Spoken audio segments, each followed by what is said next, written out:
for posterity, so we can look back on it and say, what should we do better next time? In the link, in the chat is a link again to the activity sheet. And so I will say one more time, today's theme is improving the Canvas navigation. So you'll all perhaps remember or have heard about several years ago, there were several learning management systems, the LMSs, on campus. And some instructors used Moodle and some used Desire to Learn. Canvas came on and some started using Canvas, but not everybody did. And there were some people who used WordPress for their content. There were people who used the KB docs for their content. So there were students would go from one class where they used one system to another class where they used another system, and on, and it was confusing. One of the things in Desire to Learn was that, well, and WordPress and Moodle and almost all of them, was that the content could be everywhere. And the assignments might be one place for one instructor and then on a different place, part of the page for some other instructor. So every student would have to figure out, all right, Professor so-and-so uses this, and I've got to go look here for that content. And so-and-so else uses this, and they had to like learn a new system for every single class. Well, as we moved to Canvas, and one of the big reasons for moving to Canvas was to minimize that so that they had a sort of a standard, more standardized, I don't want to say more template driven, but more understandable, some consistency from class to class to class, so that all the assignments would be in a similar place and things would look the same. So they wouldn't have to learn that extra layer of infrastructure or administration in order to get to the content. In some ways, that's really cool, right? Very user-centered, very student-centered. Of course, Canvas isn't necessarily everybody's cup of tea. Some people really miss the customization of Desire to Learn or Moodle or WordPress or whatever it is that they do. So a lot of today is figuring out how to walk that balance line, right, between having something that works for you as the instructor or for the educators that you support, and also being very student-centered and student-centric so that it's less work for them. And that's kind of the background of what we try to put into the activity sheet today. And hopefully you have questions and thoughts that you'd like us to answer on that. I'm going to go ahead and share the activity sheet right now on screen here so that you all can see it, and then I will adjust it, I think, so that it's a little bit easier. Let's see, does 200% make it bigger? Is that too big? That's not great. Let's make the window a little bit smaller and a little bit smaller yet. And that should fill up nicely on your screen, I'm hoping. All right. So at the very top, you'll see that this is a collaborative activity sheet, and that's because it's totally editable by all of you. If you feel so inclined, you can highlight everything and delete it, and that would be terrible, but please don't do that. But you could, right? Because I trust you to jump in and participate today.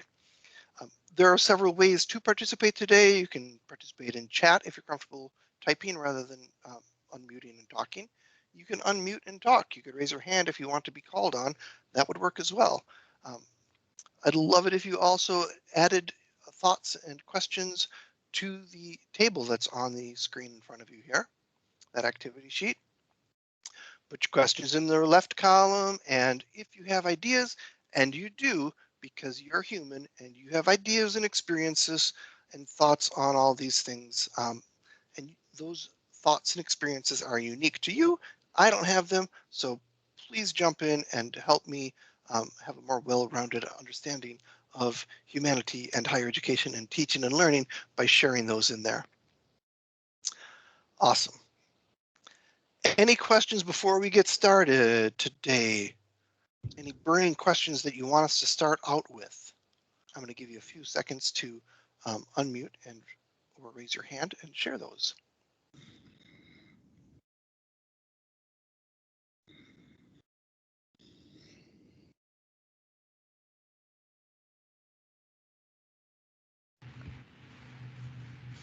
John, Yeah, the Peter. one drawback of Canvas that I discovered is, and I suspect it's not Canvas by alone that has this, but it seems like the computer sound is only available in a tab in a Chrome browser, which severely limits, playing audio of any kind in Canvas.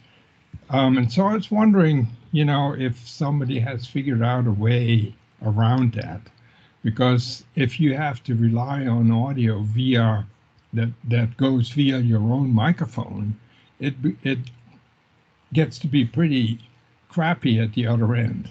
Mhm. Could you elaborate, Peter, in what is it that you're doing So, for example, in this case? Thank you. if Example's you good. have video embedded in a PowerPoint or in some other application that you wanted to show, Okay.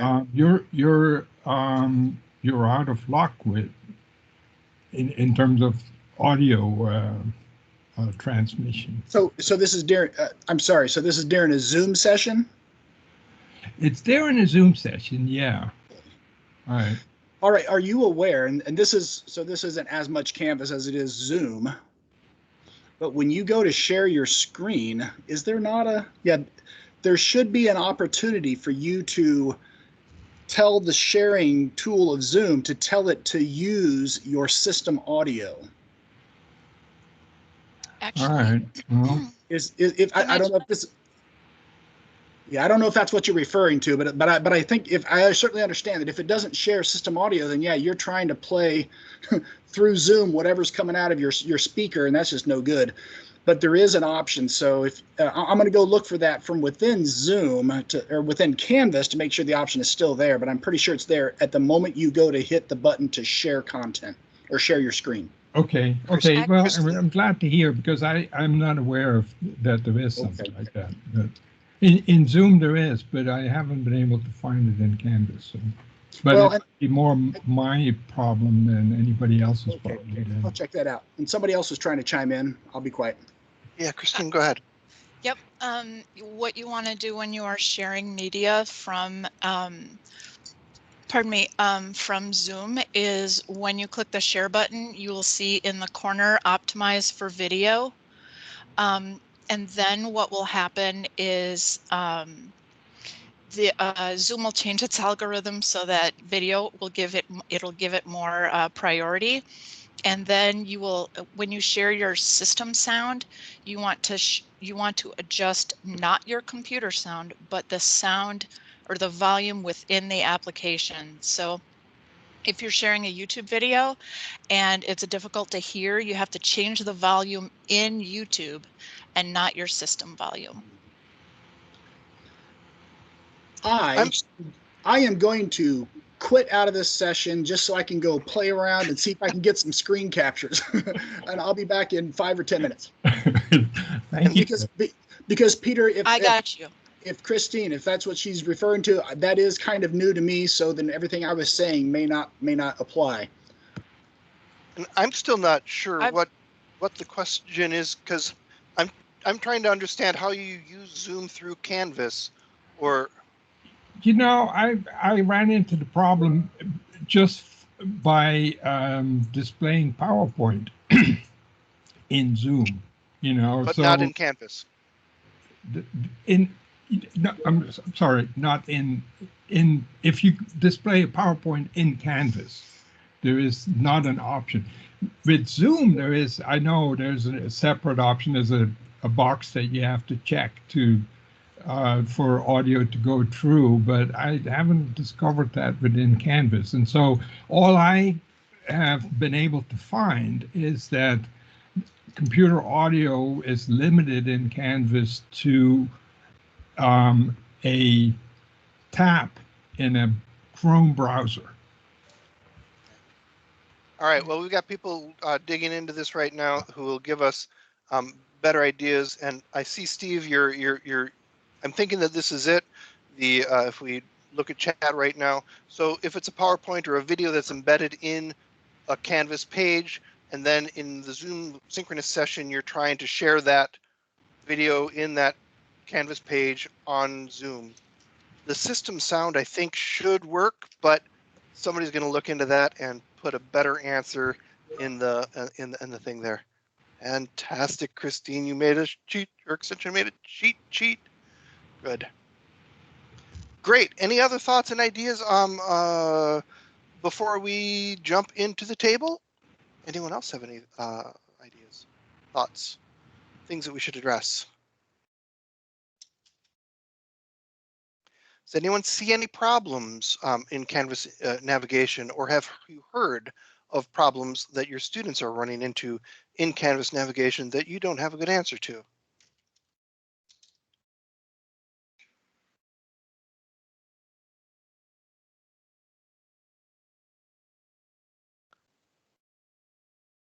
All right. Hey, John. Yeah, Heidi, yeah. Yeah, it's Heidi here.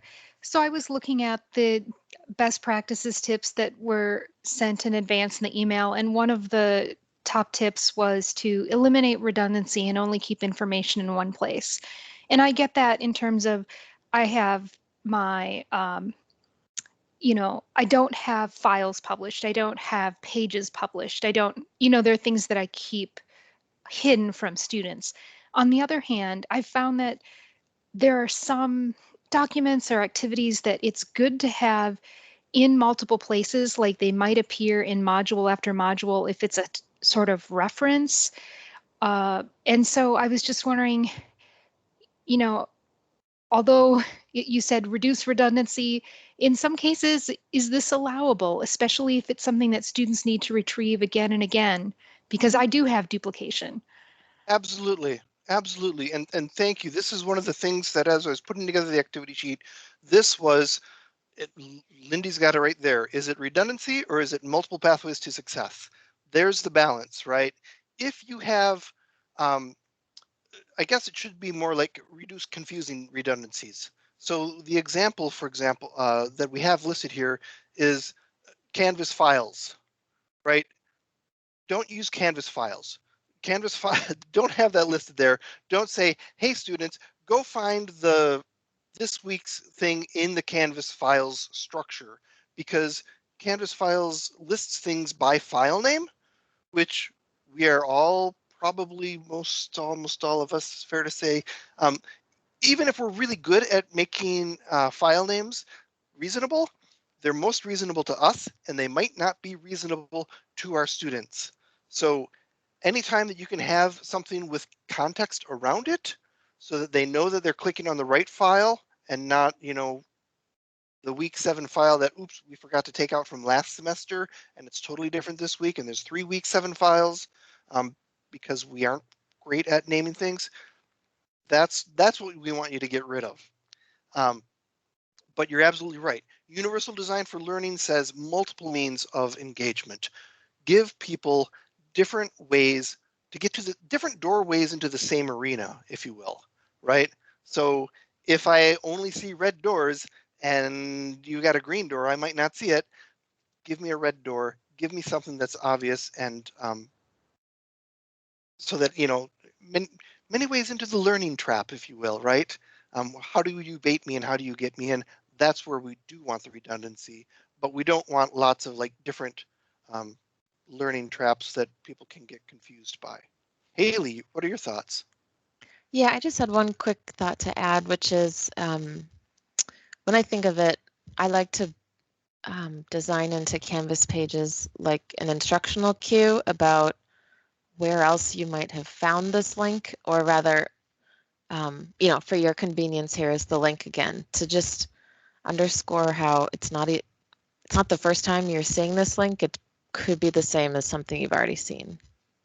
And that's a beautiful strategy, because you are then reminding them of the connection. You might say, you might recall, we thought about this last week, and I talked about this, and then the students will be like, what did we learn last week? And that's awesome. If they can start reflecting on what they learned last week and connect it to what they're learning this week, that's a win, because now they're making connections on their own. They're deepening those neural pathways, or whatever the science of that is. But yeah, that's awesome. Good question. Any other thoughts on reducing redundancy? Pros, cons, different ways of doing so.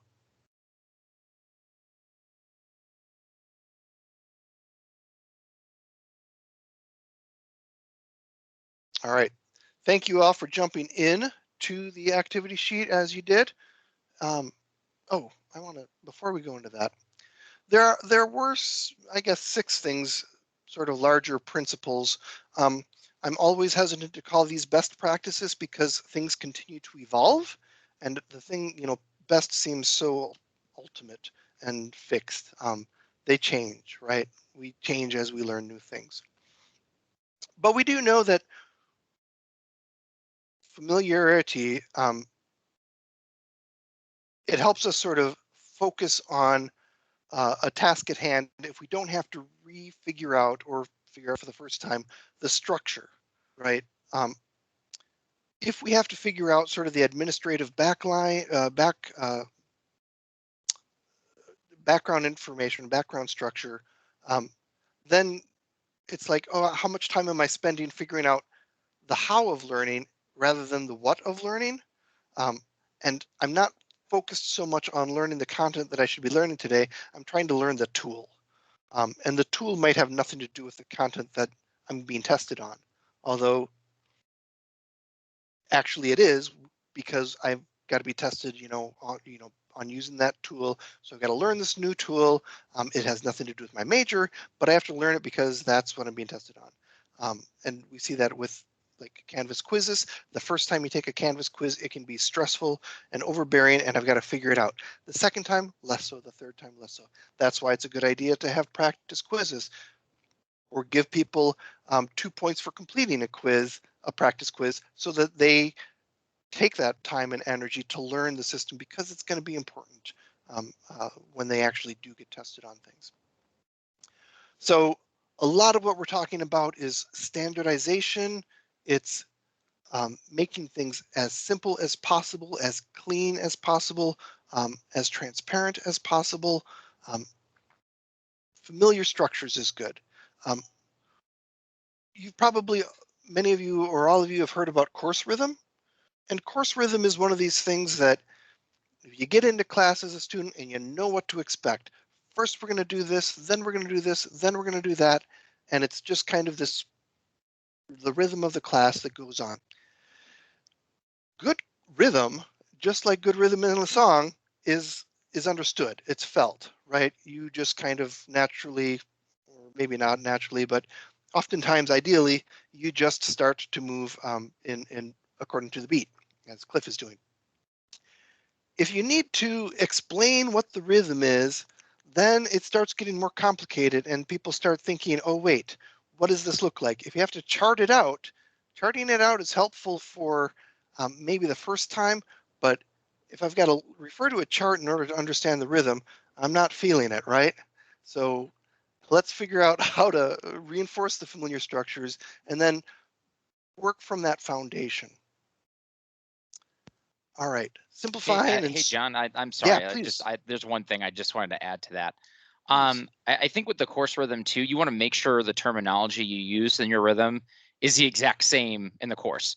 Because if you refer to quizzes or discussions on your course rhythm, and then when the students get in your Canvas course and you see that they're not named quizzes or named something else, or you have your discussions named as scenario board 1 or whatever you want to decide or call it for your course, that making sure that they all align with the same names is crucially important, so there isn't a whole lot of confusion.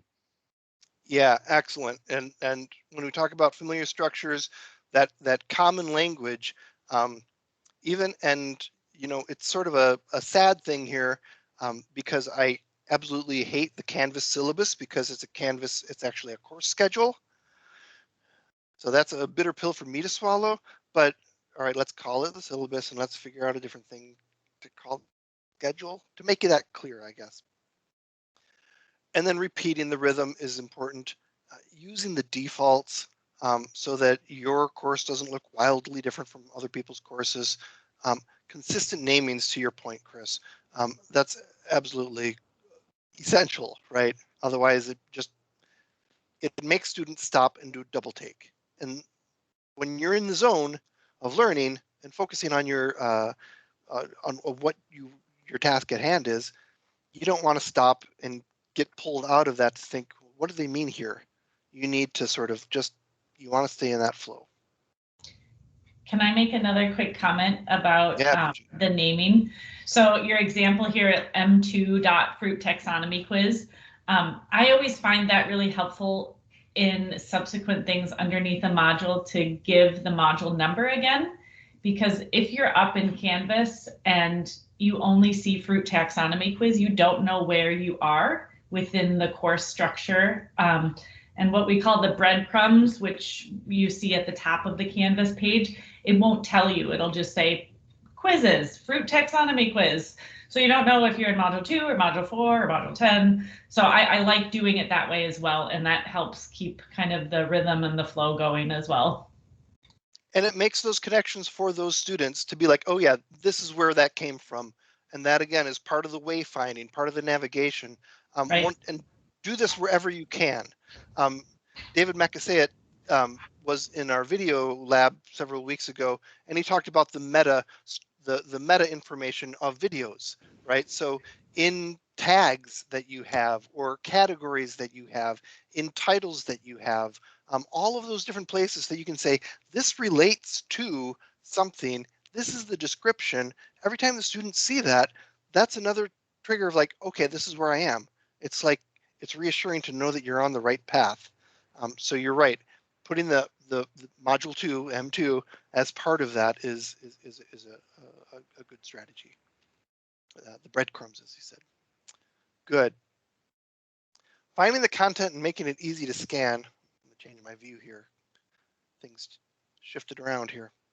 So this is, I thought, a really nice example of a good welcome page image that has both chapter 1, chapter 2, but then it tells you what chapter 1 is about and what chapter 2 is about. And they've also color coded it so that presumably, and I don't know the details of this because this is outside my area, but all the red things are related, right? And all the orange things are related. And then we get to the purple things, and so on. I think that those are the kinds of visual reminders that are they're extra information that reinforces the text, that reinforces the path for learning in there. Having an overview, again, provides context for instructors, for students to say, okay, this is what we talked about. This is how it connects to what we've done in the past. This is how it's part of our course goals and why it's important for your future and for future classes or jobs that you take on.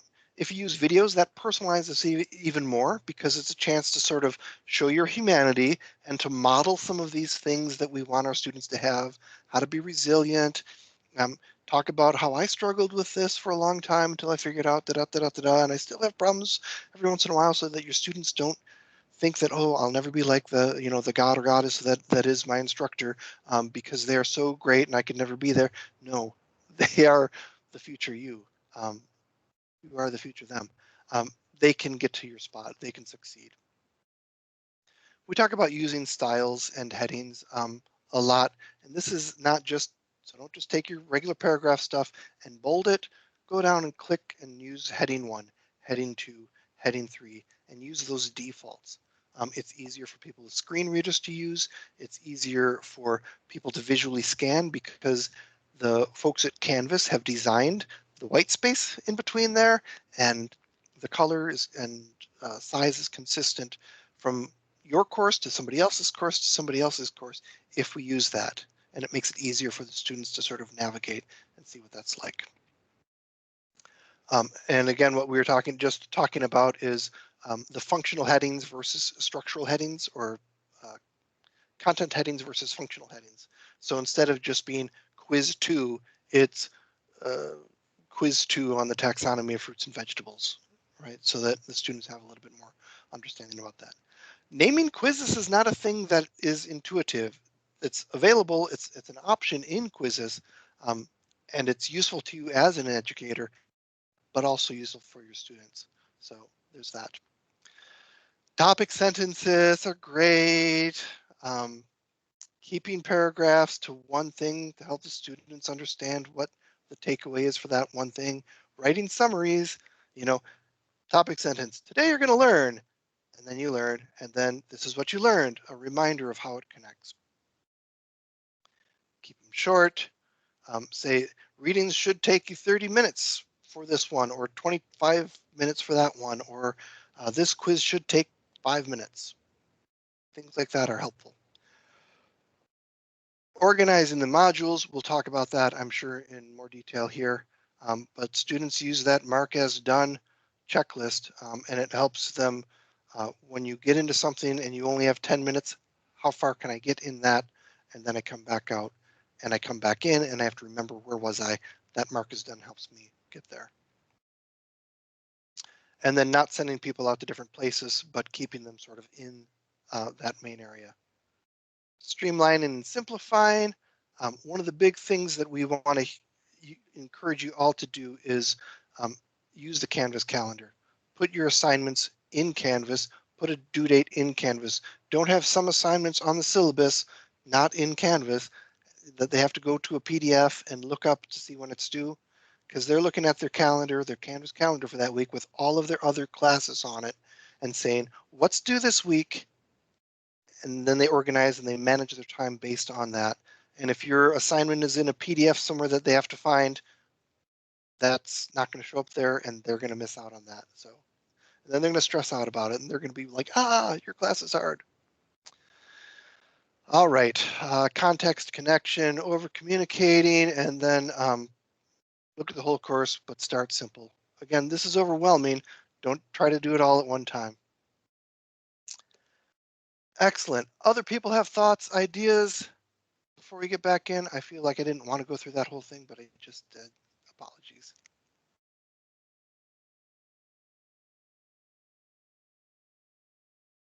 All right, let's get to the document then. How do we strike a good balance between over-communicating and simplifying navigation and instructions? And yay for the person who put in their thoughts. The grad student who had a professor who would send out weekly announcement with the things that were coming up next week and the comments on the course site, and he would link those. That cross-linking, it gets back to what Heidi was asking about of it is a redundancy, but it's different ways to get and to funnel our students into that one activity or that one set of activities. So that's good. Other people have thoughts on that, different ideas. Ooh, and I like this too. While also being a nice personal message. That's an opportunity, those weekly emails or class period emails or however often you regularly do that. It's a way to build that instructor-student relationship connection. And again, to model those things that you want them to see. Polite, empathy and humility, relentless curiosity, intellectual confidence, and purposeful action. Haley, go ahead. Yeah, so that was my question, because I am definitely a type A person. I love detail. I love just being very sure that I'm getting everything down on paper or whatever. But I appreciate that message. And then I had the thought that over communicating can help simplify the experience for students. So like if you can save them even the 5 seconds of thinking, oh, where do I go to get that thing that you just referenced? So that was helpful. Thanks. Yeah, I like to think of it as Google Maps, right? If I'm planning a cross-country trip, I want to look at the whole map and sort of see the line that goes across the country, right? But what I don't want to do is sit down and see that, 500,000 lines of text that say, and when you get to Lincoln, Nebraska, take exit to, whatever. That's what I want to see when I get to Lincoln, Nebraska. I don't want to see it at the beginning of the course. So what can you use as an overview? And that overview can be pretty simple. And, as simple as that, there's an overview, right? Chapter 2, we're going to talk about measurements, units, and density. When I click on that, now I can get a little bit more detail on this is what we're talking about, and here's a reading on measurements, and here's a reading on units, and here's an activity on density. That's where I get more of the turn-by-turn directions, right? But at this level, I just want to see the line going across the country or your course so that I can say, okay, I know where I am. We're in Oklahoma now. Haley, more? No, sorry. Okay. Thanks. Excellent. And I see that there's great comments in the chat. So Canvas syllabus, yeah. Mental shortcuts, good. Announcements again, they show up at the top of the page. It's a great way to communicate that just-in-time information. That's where some of that turn-by-turn information today we're going to talk about. This week I want you to focus on those kinds of reminders can be in the Canvas communication. Now, not everybody goes onto their they'll all go to your Canvas homepage, right? Hopefully, but they might not do that all the time. So an extra email, regular email nudge to say, hey, go into the Canvas homepage and see this. That would be another place to sort of, again, what can we do to nudge them to go into that and work with the content? So yes. I think you do still need to turn it on, but when you turn it on, that does become the default. Does anyone know how to answer Lindsay's question better? I don't think it's, yeah, I don't think it is a,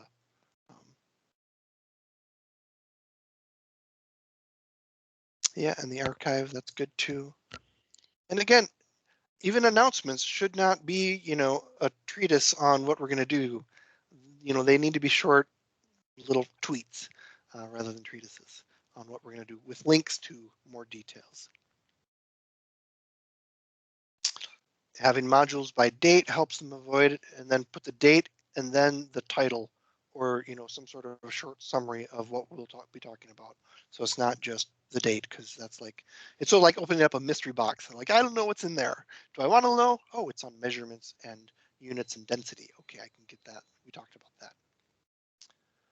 Great.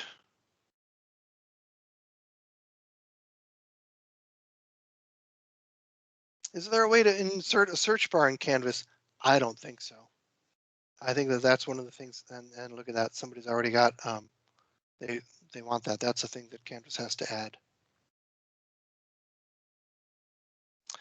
And Google search bars, I think, are also problematic. I wish that there was better answers for that. And if anybody has any ideas, please add them here. What are the best ways to embed links? How much is, or is there, are the best practices for embedding links? How much is too much? How much is not enough? All right, and we talk about this farther down on the page, but if you can keep all of the things that the students need to complete a task in one spot, that's great. It doesn't have to be all the things they need to do before the next class, but for a task, right? So think about and ask your students. We've got research on like 45 minutes-ish is about the amount of time that people will sit down and work on something, or 15 minutes or an hour. If you think about how much your students are supposed to spend on your class period each week, and you want them to visit that every day or several times a week, maybe 5-6 times a day, that breaks down to, for a 3-credit class, it's 6 to 9 hours of work that they work outside. So can it be something that they can do in 50 minutes a day? Right, Monday through Friday, or Monday through Saturday, and then they take Sunday off. That's 2 Pomodoro timer, 25 minutes of focus, and then a 5-minute break, then 25 minutes of focus. If we can get the students, and we talked about this last week, if we can get the students to work on their time management, I don't know the best way of doing this, but we can do this, we can encourage them by creating assignments or assignment chunks that can be done in a 60-minute, 50-minute sitting.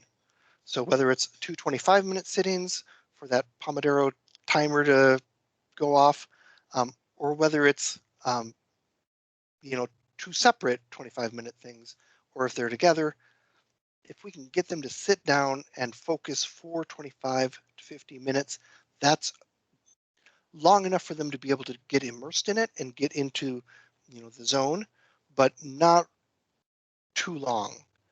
Because if we sit down and we try to cram, and we've all done this probably, for 5 to 6 hours, on the night before your class meets, that's no good. That's just not going to work out very well. Other thoughts on that? So in that single page, embed the links, keep things together, and you can link things, but there are also opportunities to embed like video. Why not embed the video instead of sending them off to an external site to watch the video? Kaltura videos embed very nicely, as do YouTube videos and other videos. Readings, being able to look at it on their laptop will work very well. They don't work so well on the phone, so maybe not having the reading embedded, they can choose to either do it on their phone or the laptop. Students generally won't. They'll use their phone for checking on things, but they'll sit down with their laptop or their desktop for the sort of the deeper focus sections.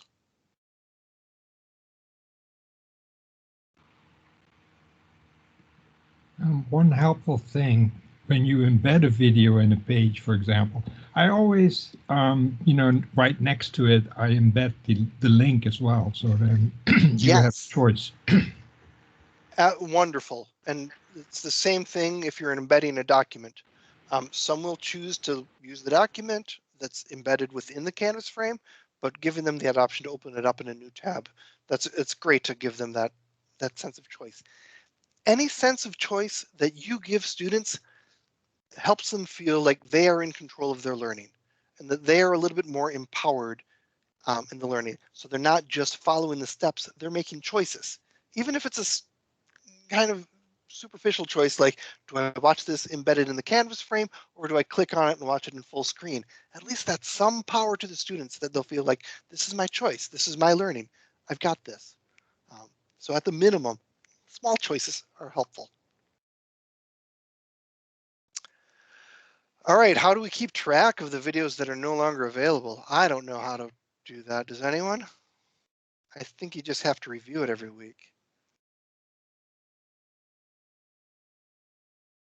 Anyone thoughts, ideas? If it's video that's important to you, you could always download it, put it in Kaltura, and then you know for sure that it won't disappear on you unexpectedly. Right, and Kaltura will keep your videos for a while. Kaltura is not a, James McKay would want me to remind everybody that it is not a repository for archiving videos, and after a while they will go away if you don't use them, but you will get a notice before they go away, so there is that. Haley, go ahead. Yeah, that's a good question. I wish there was a tool to notify us when the videos went. But well, it will. Kaltura should notify you before they delete your videos. Okay. 30 days ahead of time, at least. Okay, cool. Yeah, but for like YouTube or any other external media. Oh, right. But this is making me think too of yesterday I had a question from an instructor. She said the student couldn't access a link from the Atlantic like she could. And of course they have limited free access. So what I do for the benefit of the students is I will like PDF print out the web page, right click print as PDF and save a copy of it in the Canvas course just so that we have the option to provide it if it's core to the course.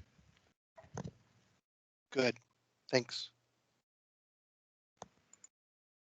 All right, what are the learning analytic options beyond the native Canvas components, and how can I tell if our students are clicking on links, etc., outside resources?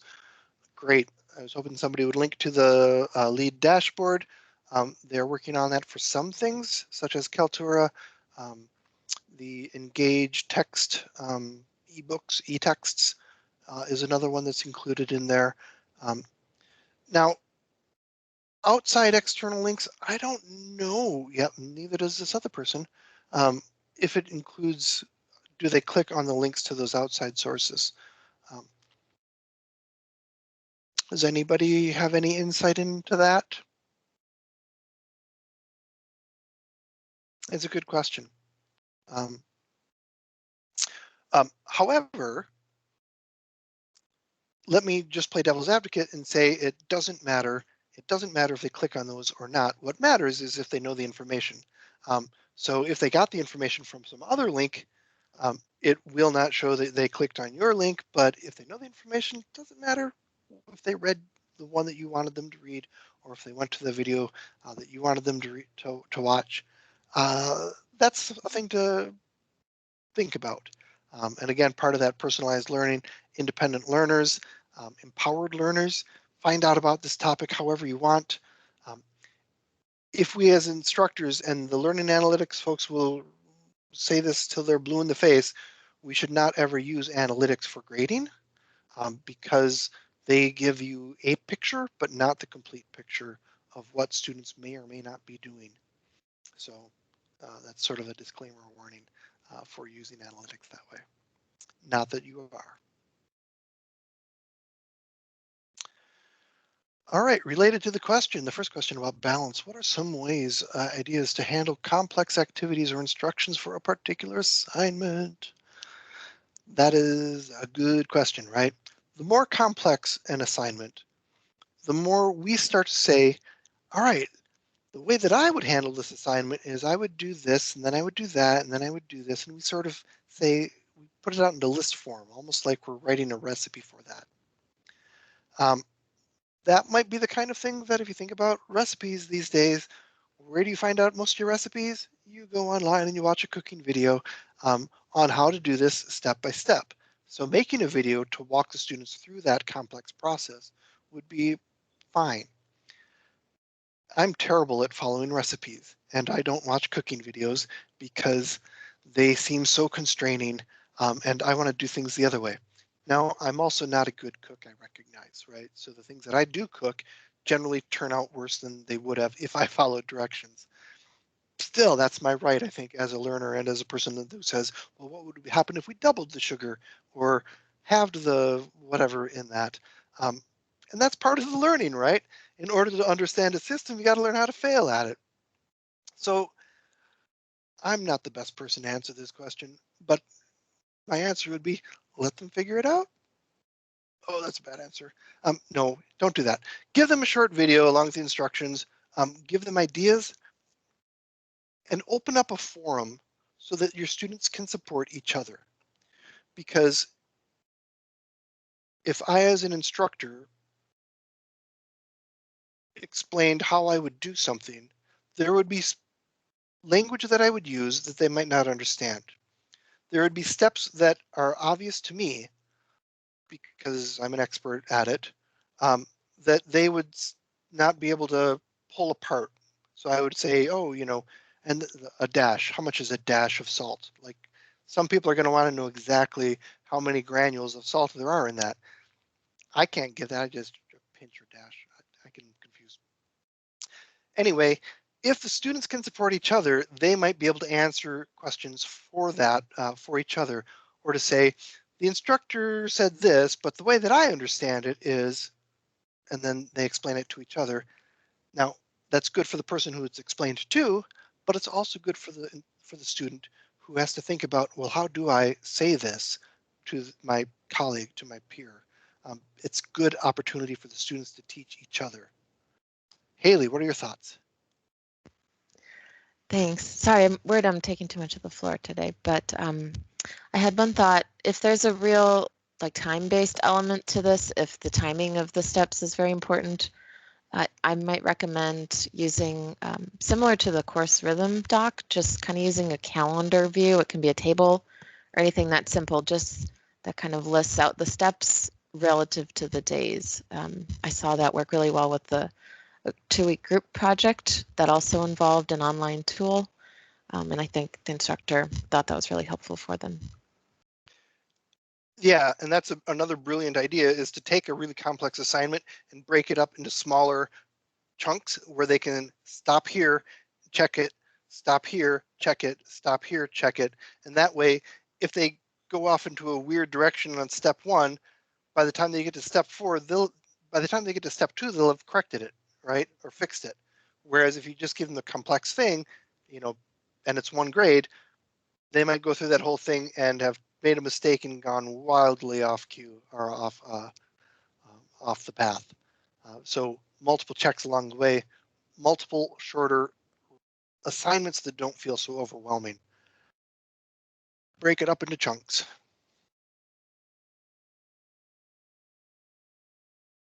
And several assignments. And student support forums where they can help each other. Great. Other thoughts on that one?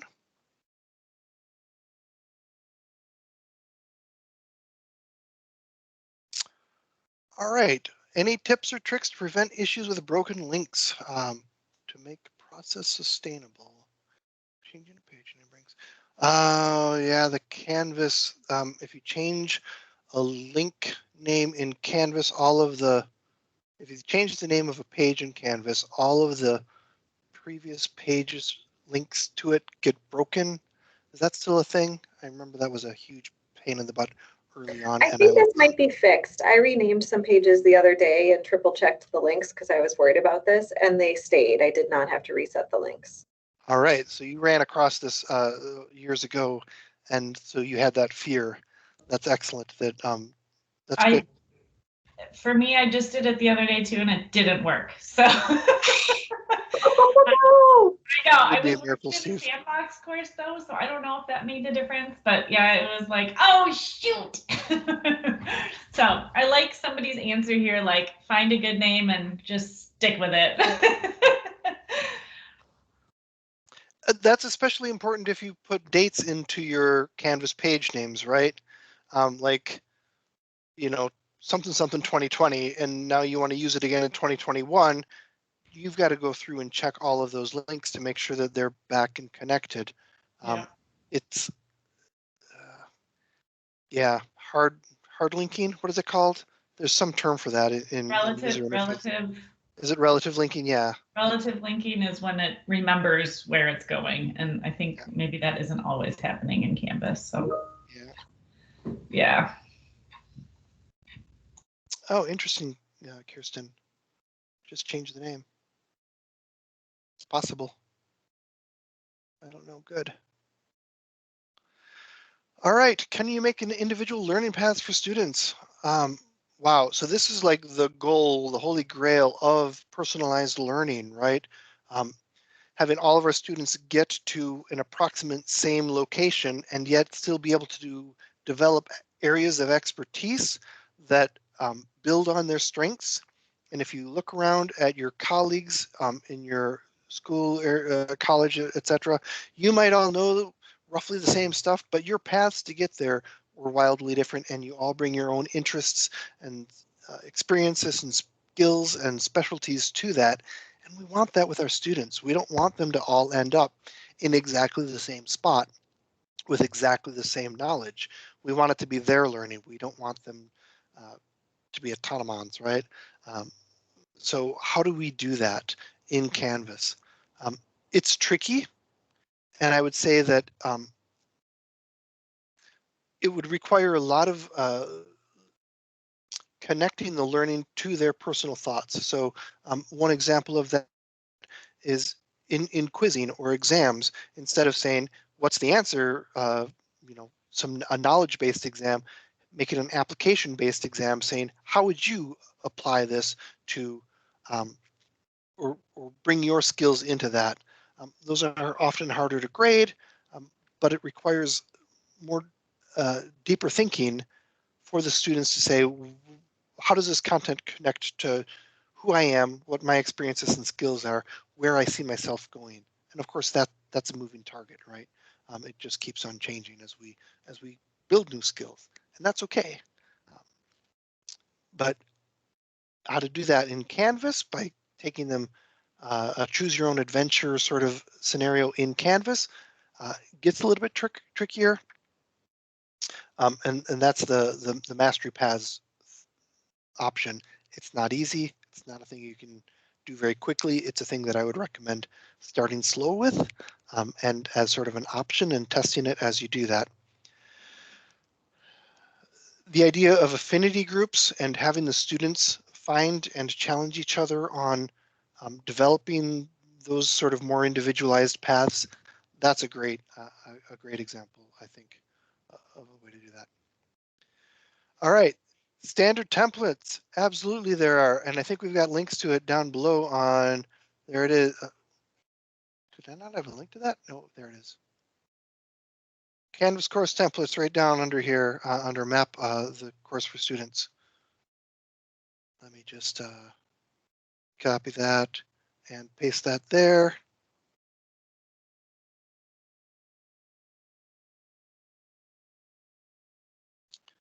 Good.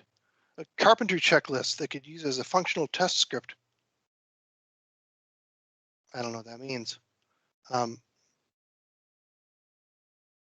make sure that there's the accessibility checker in Canvas, but otherwise I recommend having colleagues look at it, have students, maybe students from last semester or previous semesters look at it. That would be good. The meaningful titles, very good idea. We talked about that a little bit.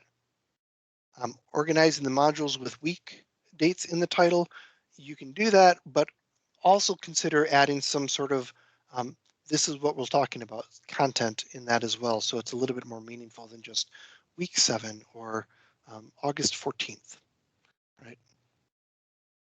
And it is 1:57. We are barely going to get through this all in time, and it's okay to leave early if you've got a 2 o'clock appointment. When creating Canvas groups, include the course number as a prefix. All right, this is a really good point. Groups in Canvas show up for the students. All of their courses that they are in groups are under groups.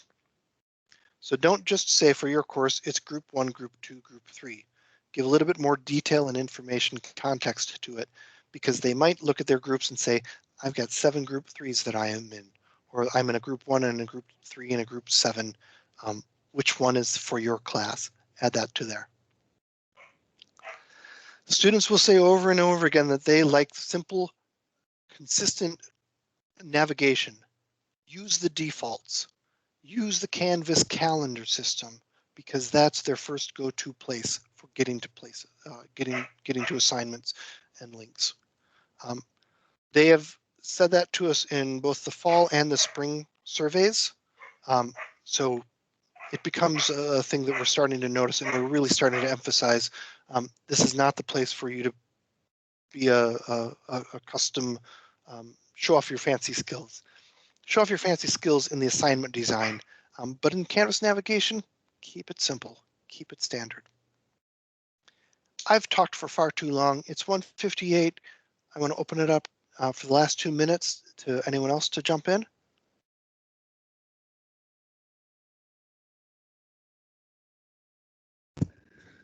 Hey, John, this is Cliff here. I stepped out to run that quick test on the two, the Zoom and Blackboard Collaborate. Did you guys have a full conclusive conversation about that? I do have. We did get this cheat sheet for screen sharing. Okay. But I don't know if you found other better information about it. Well, if you want, I have 2 screenshots. I was just going to show to let you see, like, again, it sounded like Peter was asking about the ability to make sure your audio is being transmitted clearly when you share your screen. So if you're willing, I'd be glad to share the screen. Yeah. Let's stick around for a minute or two after we let other people go and say thank you all for coming today. Stick around if you want to see screenshots that Cliff is sharing right now of his baseball cards. And you're supposed to see that. We'll see you next week. Well, thank you everybody for coming today. Where was that? Oh, it was over there, wasn't it? Yeah. Yeah. So what I have here are just two screenshots. One of them, this one is from Zoom, a Zoom session.